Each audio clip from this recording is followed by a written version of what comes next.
It is like 15 after 7 this morning on Wednesday, the 25th. Outside right now.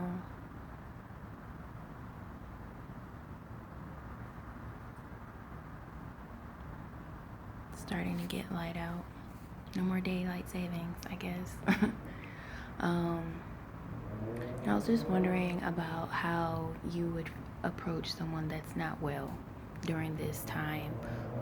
We all know that, well, believers know that, in the Bible we're supposed to love our neighbors, and look after the elderly and look after the forgotten and those in need. So I was just wondering if, at this time, if you're taking a walk. In my neighborhood, there are people outside jogging around, in like a couple, jogging around. And I would just wonder if they came across someone that was ill, what would you do? What would you do? Would you walk around them? Would you offer them help? Would you pray for them? Would you, just ask, are you okay? Do you know, if you have a cold or anything? Or do you suspect something else? What would you do? Often, if you already do a scenario in your mind and play it out, the different options to that scenario, it prepares you to be able to decide quickly, when, that bridge comes, So, for example, this chip, so I don't know if that has come over here yet to Texas, but I've talked to our children about that. I've talked to our children about scenarios on when to say no, and it is okay to say no. It's okay to say no, thank you. It's important to know your rights, because when you're being told no, you have to take this option, and it's very, very, you're under a lot of pressure, and you have a lot of eyes, and there probably might even be your friends' eyes, might be your family's eyes. But if the Lord is telling you to say no, that's what you say.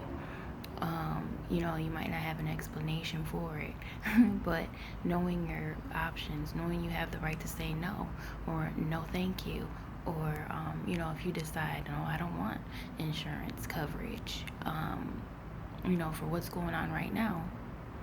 I don't know what kind of, insurance there is. I just, like, for example, some decide to set aside money. There's an airplane going across. Some choose to set aside money, per check or per month, for medical, for dental, for any other possible, emergency.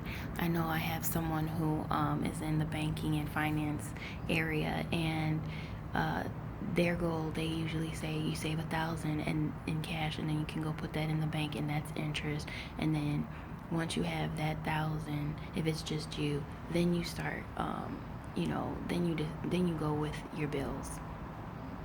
So, just some food for thought this morning, to have a plan, to think about the plan and how to follow through with it, not with fear, but without. And the Lord walks with us.